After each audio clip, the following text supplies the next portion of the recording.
tingnan natin yung mga saging ba. Oh. Tingnan nyo. Dugot, pawis ang pinaglaan yan mga maring. Diba? Ang lalaki ng mga bunga. Ang ganda tingnan ng mga maring. Namumunga na rin sila. Pinaghihirapan yan. Hindi magbabalot para di masira yung mga bunga.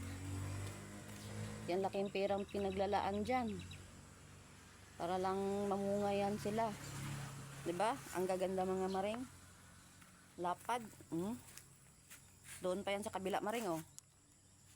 Diba? Ang lawak ng sagingan maring. Pag na-harvest to, pera to mga maring. Ang mahal ng saging ngayon mga maring.